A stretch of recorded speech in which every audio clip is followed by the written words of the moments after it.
श्री कृष्ण करियालाल की जय। श्री डोंगरे जी महाराज की जय। ओम श्री सुखदेव जी महाराज की जय। विघ्नेश्वराय वरदाय सुरप्रियाय लंबोदराय सकलाय जगद्विताय नागाननाय श्रुति अग्रविभूषिताय गौरीसुताय गणनाथ नमो नमस्ते। श्री गणपते नमो नमः। ओम श्री हनुमान जी महाराज की जय।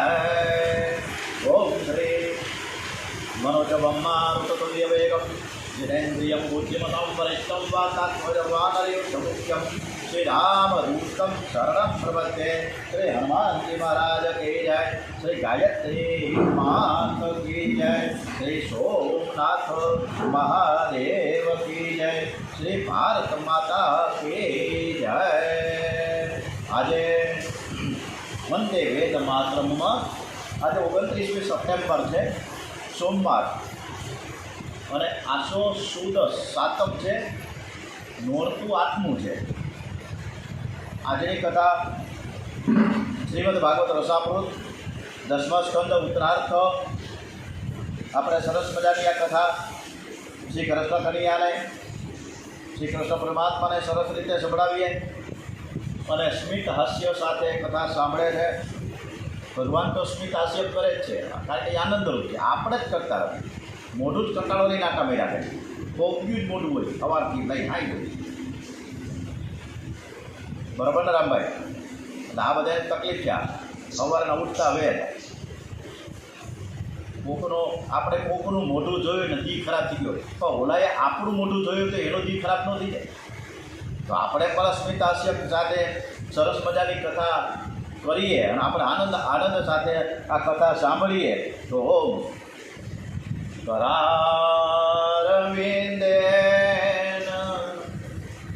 पदारविन्दं मुखारविन्दे विनवेशयन्तं वट पत्र करारविंदे ने पदारविंदम एनो अर्थ केवो सरस कह्यो छे के हस्त कमळ थी चरण कमळ ने मुख कमळ में पधरावता। नानकड़ुं बाळक होय 4-3 महीनानुं अने एनो पग छे ए हाथेथी एनो पग खेंचे जमणो अने पछी मोढामां मूके। हस्त कमळ थी चरण कमळ ने मुख कमळ में पधरावता जे वटस्य पत्रस्य उटे शयनं पारं मुकुन्दं मनसा स्मरामि। तो एनो अर्थ एवो थाय के वटतळा पान परे पोढेला वटतळा पाननी उपर ए पोढेला ए बाल स्वरूप एवा कृष्ण भगवान એને હું મનથી સ્મરણ કરું છું। ઓમ શ્રી દ્વારિકાધીશ की जय। ડોંગરેજી મહારાજ સુખદેવજી મહારાજના ચરણોમાં વંદન સાથે ખૂબ સરસ મજાની આ કૃષ્ણ પરમાત્માની જે કથા આજે આપણે ધીમે ધીમે કરતાં કરતાં 660 પેજ પૂરા કર્યા।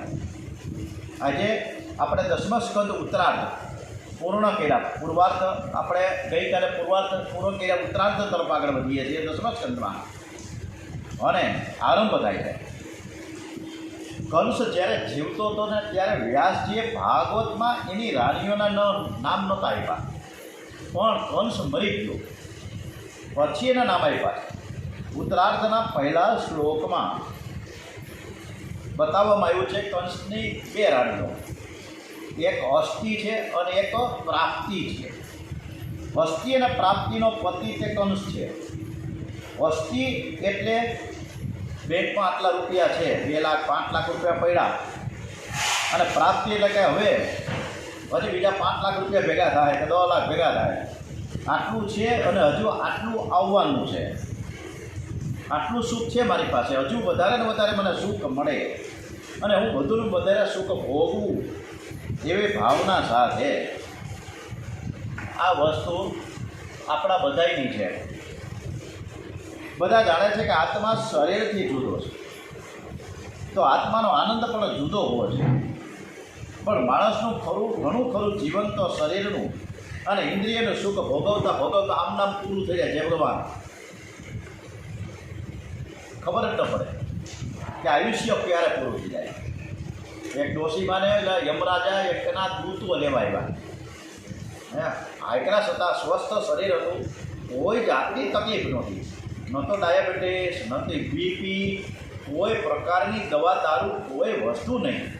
અને સરસ મન પ્રફુલ્લિત ચહેરે એ પોતપોતાના જીવનમાં મગ્ન હતા.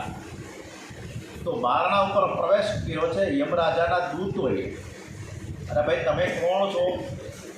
તો કે અમે યમરાજાના દૂતો છે, યમદૂતો. ક્યાંથી આવ્યા છો? અરે ભાઈ ઉપરથી બ્રહ્મલોકમાં દેવી છે યમરાજા એમને મોકલા છે.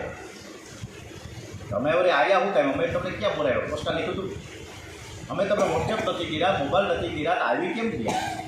તો કે અમે તમને લેવા આવ્યા છીએ. અરે ભાઈ લેવા આવ્યા છે કેને લેવા આવ્યો? કે તમને લેવા આવ્યો. તો મને શું કામ લેવા આવ્યો? તો બસ પૂરું થઈ ગયું છે ભગવાન, તમારું આયુષ્ય પૂરું થઈ ગયું, હમણાં ઢળી જવાના છો. પણ એમ કેવી રીતે ઢળી જવું? હજી કેટલું બધું કામ મારે બાકી છે. હું જોતા નથી અહીંયા. હું આ ચોખા સાફ કરું છું ત્યારે મારા હાથમાં કૂકડું છે, હજી મારે ચોખા સાફ કરવાના છે. હજી ગેસ ઉપર દૂધનું તપેલી મૂકી છે, હજી ગરમ કરવાની બાકી છે. છોકરાઓ હજી ગયા છે ઓફિસે, આજે એને રસોઈ કરવાની, એના છોકરાઓને ભણાવવા ગણાવવા, કેટલી બધું કામ છે. અને તમે કહો હાલી નીકળો અમારે એમ ક્યાંથી બહાર જાઓ?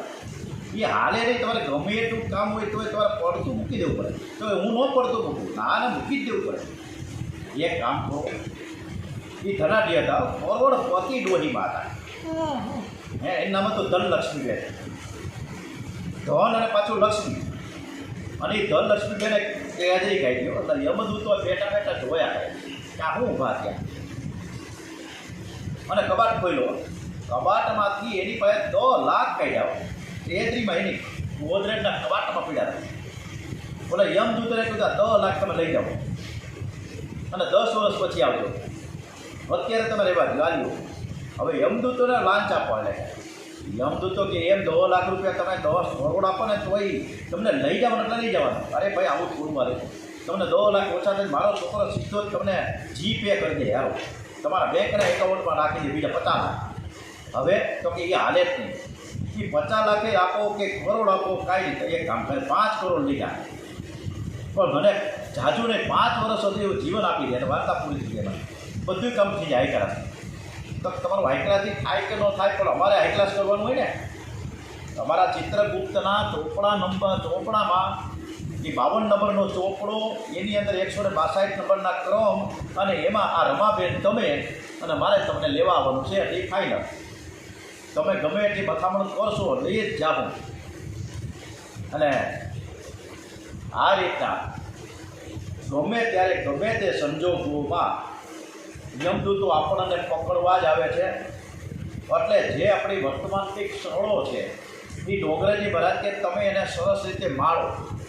સુખ સિદ્ધિવતા તો ઘણી બધી છે જ, પ્રાપ્તિ તો ઘણી બધી છે, પણ જવાનું જ છે જ. પછી તમે આમ કરો ને તેમ કરો એ ના હાલે. કંસ મળ્યા પછી કંસની 2 રાણીઓ પિયરમાં ગઈ. પિયરમાં ગઈ એટલે એના પિતાજી હતા જરાસંઘ. વાત કહી કાનમાં કે ભાઈ કૃષ્ણએ અમારા પતિને મારી નાખ્યો છે. એટલે જરાસંઘ આ છોકરીનો બાપ, કંસનો સસરો, એટલે એને શ્રી કૃષ્ણ સાથે વેર ઊભું કર્યું. તમે ચિંતા નહીં કરો, હું જોઈ લઈશ કૃષ્ણને. 23 અક્ષોની સેના ભેગી કરી. જરાસંઘ મથુરામાં યુદ્ધ કરવા માટે આવ્યો છે. પ્રભુએ બલરામજીને કહ્યું કે મોટાભાઈ જરાસંઘને તમે મારતા નહીં.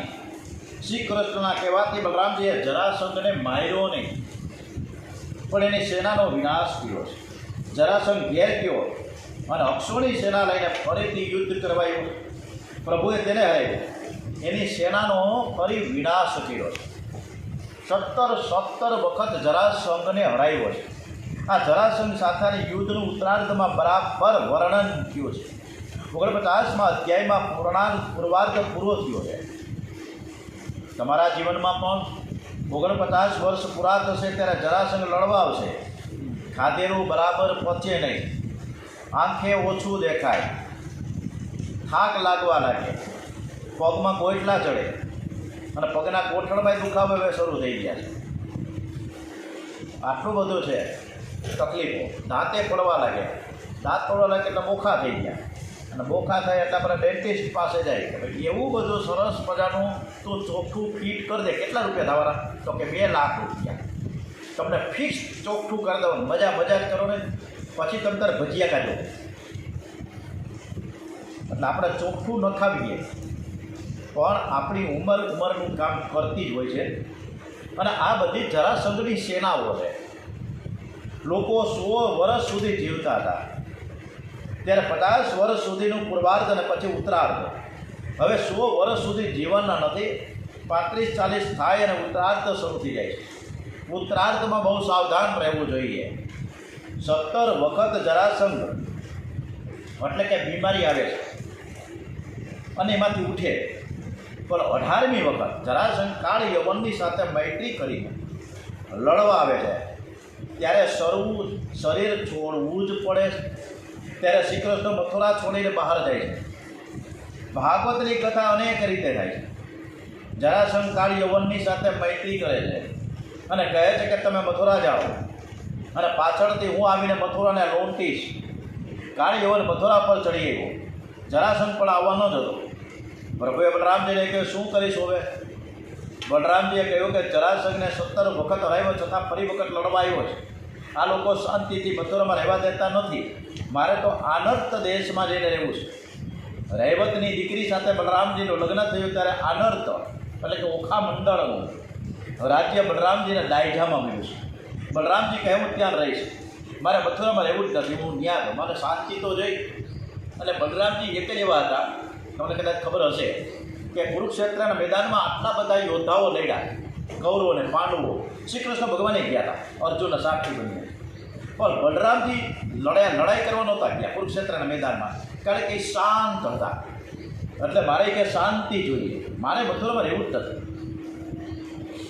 અને હું ત્યાં આનંદ કરીને રહીશ અને ભગવાનનું ભજન કરું. પ્રભુએ કહે મોટાભાઈ તમે ત્યાં રહો તો હું પણ ત્યાં રહેવા આવી જાઉં. વિશ્વકર્માને બોલાવ્યો છે. વિશ્વકર્મા ભગવાન આવ્યા છે. સમુદ્રની મધ્યમાં એક નગરી બનાવવાની આજ્ઞા કરી. દેવોએ પોતાની બધી જ સંપત્તિ શ્રી કૃષ્ણને અર્પણ કરી છે. સમુદ્રમાં સુવર્ણની નગરી બનાવી, મોટા મોટા વાળાઓ બનાવ્યા, બધા જ યાદવોને આમંત્રિત કર્યા. યાદવો આવી ગયા. યાદવોને એકદમ બહાર નીકળવાનો રસ્તો તો મળતો જ નહોતો. બોલા લખનૌમાં એક મહેલ, લખનૌ ગયા હતા ને ત્યાં એક ભૂલભુલૈયા એક મહેલ છે, બડા ઇમામ એવું કંઈક છે. હવે એમાં લગભગ 2 ફૂટની દિવાલ છે. બરાબર સાંભળજો, 2 ફૂટની દિવાલો, ફૂટ અને 1 ફૂટની આવડી મોટી એવડી તો દિવાલો છે. અને એની અંદર એવા બધા ભંડકીયાઓ છે કે જો તમારી સાથે ગાઈડ ન હોય, એટલે કે માર્ગદર્શક ન હોય ગાઈડ, તો તમે ભૂલા જ પડી જાઓ. રસ્તો તમને મળે જ નહીં, બહાર કેમ નીકળવું? એટલે બધો ભૂલ ભનામણીવાળો એ મહેલ છે. ઓકે, એમાં દિવાલને કાન હોય છે એવું કહેવામાં આવે. તો એ મહેલમાં તમે કોઈ પણ 100 ફૂટ દૂર ઊભા રહ્યો અને કાને દિવાલ ઉપર તમારો કાન રાખો અને આ બાજુ હું ઊભો રહું 100 ફૂટ પછી આગળ, અને ત્યાંથી હું ધીમેકથી બોલું કે હે રામભાઈ, તો રામભાઈ છે 100 ફૂટ હોય ને તો એ હાવ ધીમેકથી બોલ્યો હોય તો અવાજ આવે, એને સંભળાય. આટલું બધું સરસ છે. એટલે દિવાલને પણ કાન હોય છે. એટલે શાંતિ રાખવી. ચારે બાજુ આપણે બૂમબોરાળ પડીએ કે બાજુવાળા સાંભળે ન જાય, ગજિયાને કંકાસ કરીએ, માથાકૂટ કરીએ, ઘરવાળીને હારે, છોકરાને હારે, બહુની હારે, પણ આજુબાજુવાળા ન આપણે સાંભળે તો કાંઈ નહીં, પણ દિવાલને કાન હોય છે. એટલે શાંતિ રાખવી. બલરામજીએ પણ શાંતિ રાખી. સમુદ્રની મધ્યમાં એક સરસ મજાની નગરીની રચના કરી. એની એ વિશ્વકર્માની. આપણા બધાના ઘર છે ને વિશ્વકર્મા જ બનાવે છે. એટલે જ આપણે જયકારમાં વિશ્વકર્મા ભગવાન કી જયકાર કરીએ. હવે યાદવો તો આવ્યા, અંદર ભૂલા પડી ગયા. હવે હું બહાર કેમ નીકળું? દરવાજો ક્યાં છે? દ્વાર ક્યાં છે? દ્વાર ક્યાં છે? ભાઈ બધા એકબીજા પૂછવા લાગ્યા અને નામ પડી ગયું આ નગરીનું દ્વારિકા. બોલીએ છીએ દ્વારિકાધીશ કી જય. અને આ દ્વારિકાના નાથ એવા દ્વારિકાધીશ એ બિરાજમાન. હવે શ્રી કૃષ્ણ ભગવાને મથુરા છોડ્યું, જરાસંઘ યુદ્ધ કરવા આવ્યો ત્યારે શ્રી કૃષ્ણ દ્વારિકામાં પધાર્યા. દ્વારિકા બ્રહ્મ વિદ્યાપુરી છે, સમુદ્રનો અંત નથી તેમ બ્રહ્મનો પણ અંત નથી, અને તેથી પરમાત્માને અનંત કહે છે. સમુદ્રમાં રહેલી દ્વારકા તે બ્રહ્મ વિદ્યાનું સ્વરૂપ છે. દ્વાર એટલે દરવાજો, ક શબ્દોનો અર્થ છે બ્રહ્મ, પરમાત્મા. દ્વારી કમ બ્રહ્મ યશ્યાસ, બ્રહ્મ યશ્યાન સા દ્વારકા. પ્રત્યેક દ્વારમાં ભગવાન બિરાજમાન છે. આપણે બધા દ્વારિકામાં જઈને રહીએ તો કેટલી બધી ગીર્દી થાય, ટ્રાફિક થઈ જાય. તીર્થમાં રહેવું સારું છે, પણ પ્રભુએ તમને જે ઘર આપ્યું છે ને એ તીર્થ છે. પણ આપણે તો ચારે બાજુ ભટકવું છે. આસામ જવું, મેઘાલય જવું ને, દુબઈ જવું ને, હરિદ્વાર જવું ને, વૃંદાવન જવું ને, મથુરા જવું ને, અનેક ઠેકાણે, ચિત્રકૂટ, અયોધ્યા, કોણ જાણે ક્યાંથી બધા માણસો હરવા ફરવા નીકળી પડે. એમાં હું આવી ગયો, હું જાવ જ છું. પણ આપણા ઘરનું જે તીર્થ છે એ તીર્થને કોઈ માનતા જ નથી. આપણા ઘરમાં તીર્થમાં રહેલા આપણા મા બાપને આપણે માનતા નથી, થોડી બીજે કરીએ.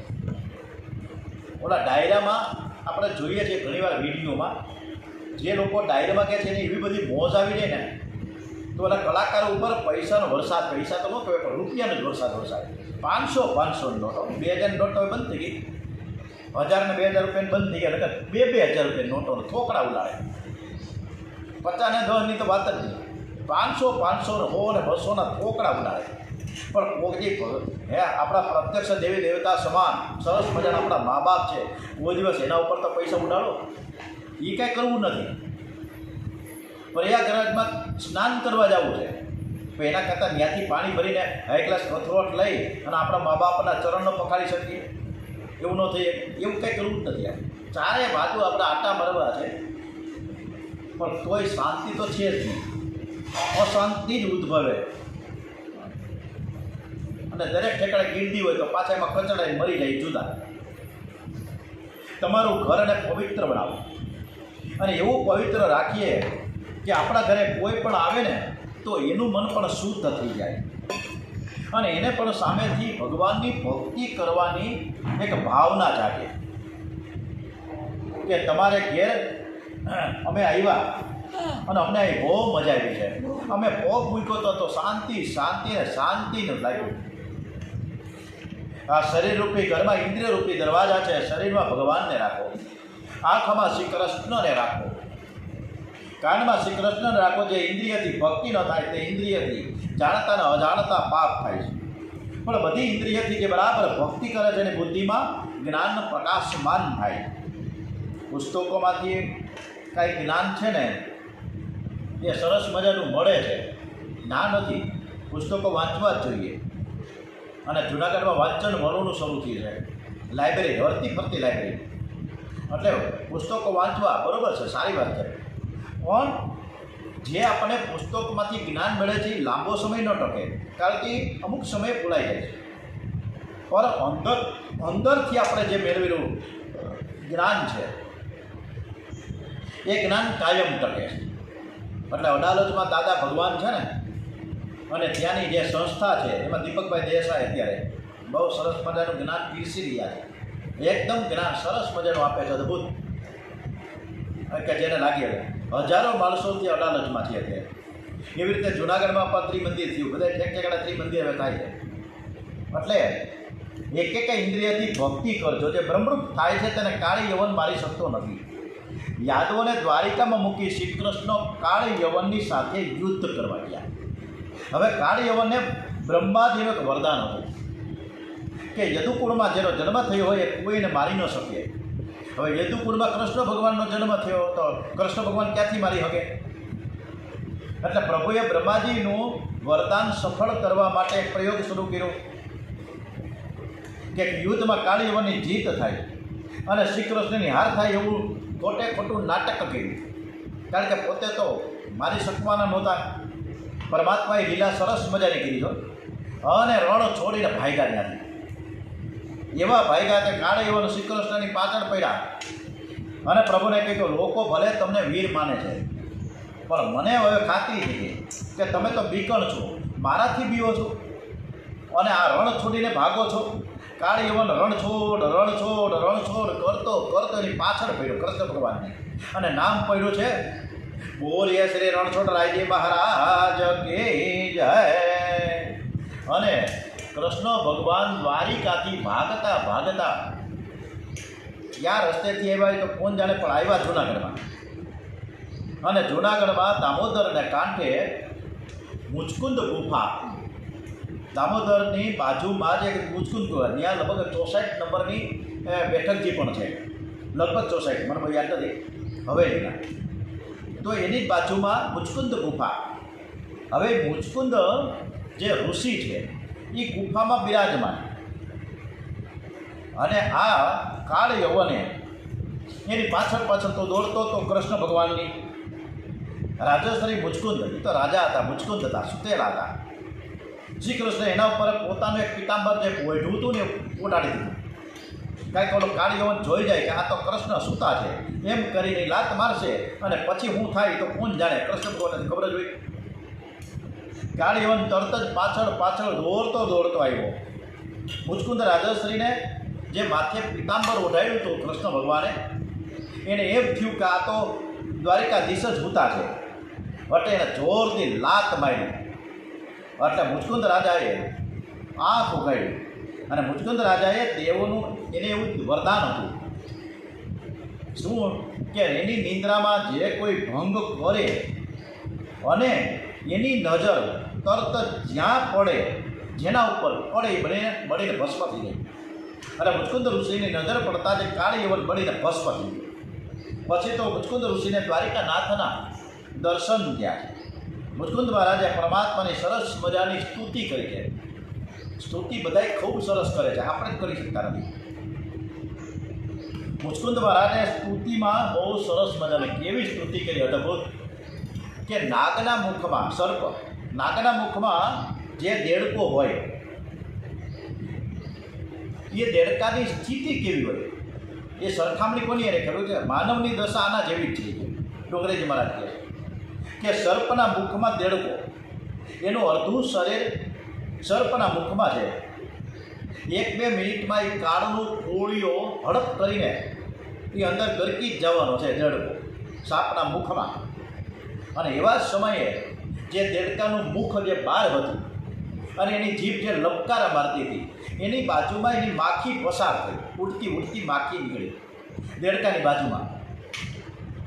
એટલે આ દેડકાએ ભલે મુખ, એના અડધું અંગ ભલે નાગના મુખમાં જતું, પણ છતાંય એ જીભ દ્વારા લબકારા મારીને એ માખી પકડવા માટેનો પ્રયત્ન કરતી કે હાલો હું ખાઈ જાવ. એને ખબર નથી કે કાળ મને ખાવા માટે તૈયાર જ છે, એટલે કે સર્પ હમણાં મને ખાઈ જશે. એટલે સુખદેવજી મહારાજ વર્ણન સરસ રીતે કરી રહ્યા છે કે 50 પૂરા થઈ ગયા, માણસનું શરીર કાળાના મુખમાં અડધું ઘરી જ ગયું છે, હવે અડધું જ બાકી. આમ તો 100 વર્ષ તો કોઈ હવે જીવતા નથી, અને જીવે તે દુઃખી થાય કે ઘરે, અને પ્રાર્થના કરો પડે કે હવે જલ્દી ઉપાડી લે તો હાલ.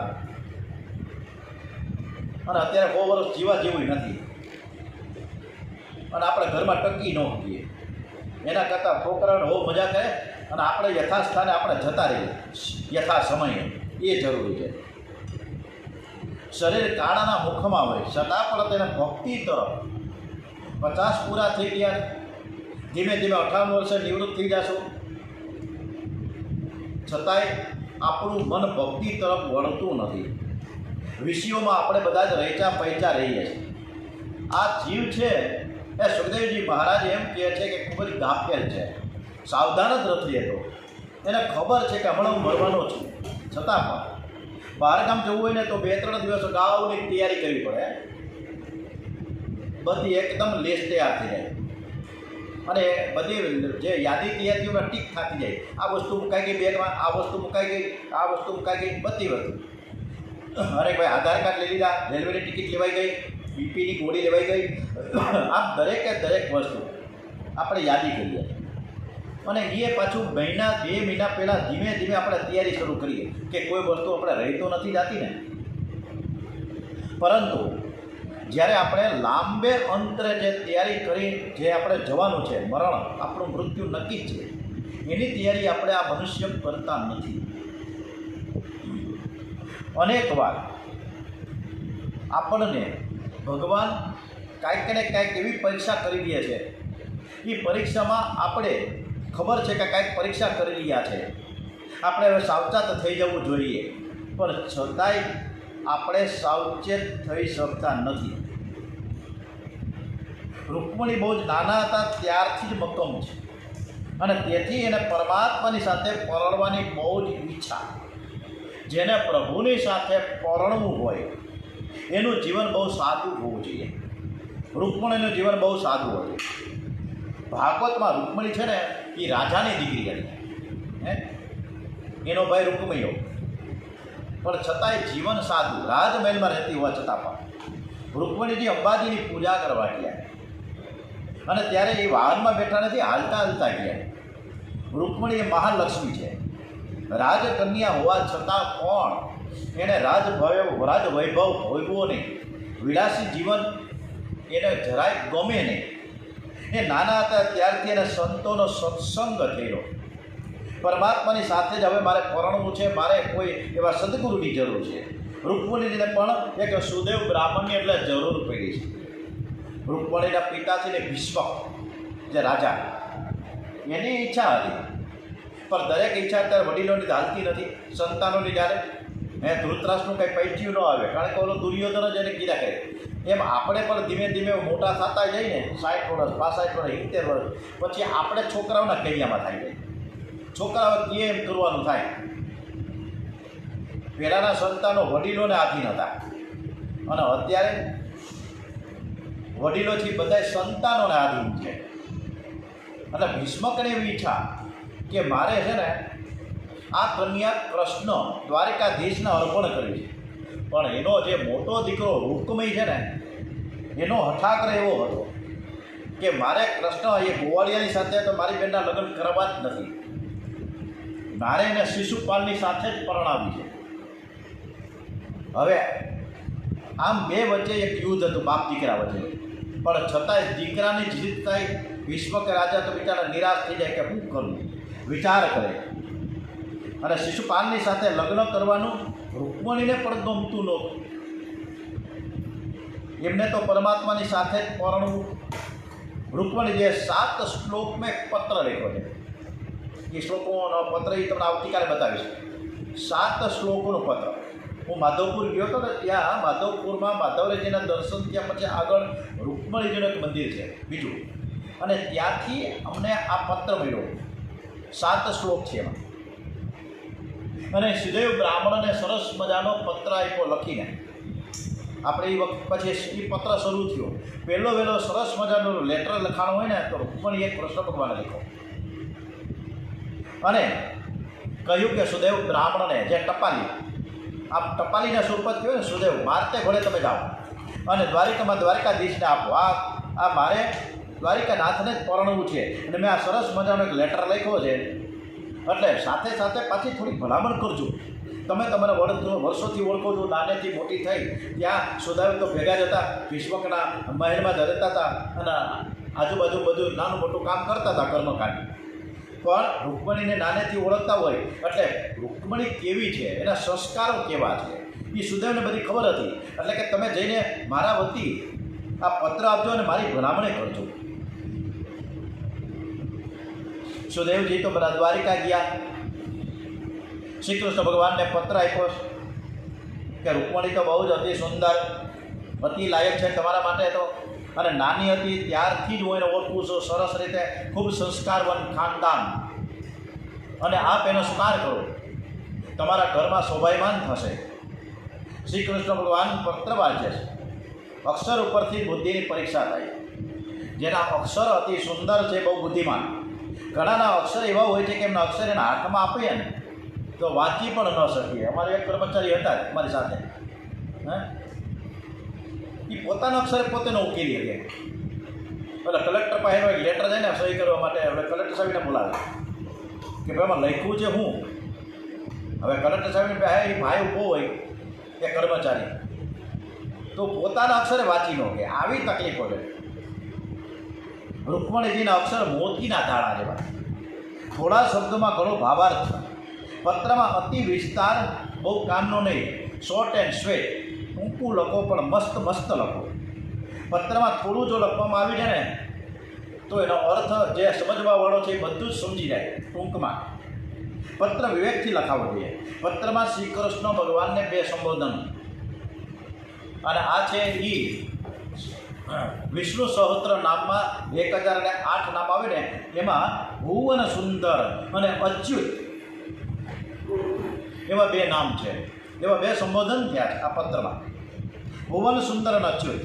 જે વૈષ્ણવો વિષ્ણુ સહસ્ત્ર નામનો પાઠ કરતા હોય એમને ખબર છે કે એમાં અચ્યુત નામ આવે છે. ભગવાનનું નામ અચ્યુત છે. અચ્યુત એટલે જેને કામનો સ્પર્શ નથી, જે પૂર્ણ નિષ્કામ છે. કામનો સ્પર્શ થયા પછી જીવ પડે છે, ચ્યુત થાય છે, એમાંથી નિકાલ થઈ જાય એનો. શ્રી કૃષ્ણ પૂર્ણ નિષ્કામ છે, તેથી તેને અચ્યુત કહેવામાં આવ્યા છે. સૂર્ય વિના અંધકાર દૂર થાય નહીં ને સૂર્યના અંધકારનો સ્પર્શ થાય નહીં, તેમ શ્રી કૃષ્ણ પાસે કામ આવી શકે. રૂકમણી જે બીજું સંબોધન કર્યું, ભુવન સુંદર. શ્રી કૃષ્ણ સમાન કોઈ સુંદર નથી. શ્રી કૃષ્ણ અતિ સુંદર છે. કરોડો સૂર્ય કરતાં પણ શ્રી કૃષ્ણ અતિ સુંદર છે, પ્રકાશમય છે અને આનંદ આપનાર છે. જેને કામનો સ્પર્શ થાય છે તેને સૌંદર્યનો નાશ થાય છે. માણસ ત્યાં સુધી ટકે છે જ્યાં સુધી એના કામનો સ્પર્શ થતો નથી. શ્રી કૃષ્ણ નિષ્કામ છે અને તેથી જ શ્રી કૃષ્ણ અતિ સુંદર છે. આ કૃષ્ણમાં, આ જગતમાં જે કોઈ સૌંદર્ય દેખાય છે ને એ શ્રી કૃષ્ણના સૌંદર્યનો અલ્પાંશ છે. સુંદર વસ્તુ દેખાય તો તેનું ચિંતન કરશો નહીં. આવું સુંદર જગત જે પ્રભુએ બનાવ્યું છે એ કેવા સુંદર હશે. પ્રભુનું ચિંતન કરો. રૂકમણીજી લખે છે કે આપત્તિ સુંદર છો અને આપત્તિ નિષ્કામ છો. અનેક સાધુ સંતોના મુખથી મેં આપના સદગુરુની કથા સાંભળી. આપ સાધુ સંતોના દુઃખ ભંજક છે. આમ કરીને ખૂબ સુંદર સુંદર આ કથામાં આપણે ભગવાનને પણ સુંદર સુંદર અને સ્તુતિ કરીએ. ભગવાનને મજા આવી જાય.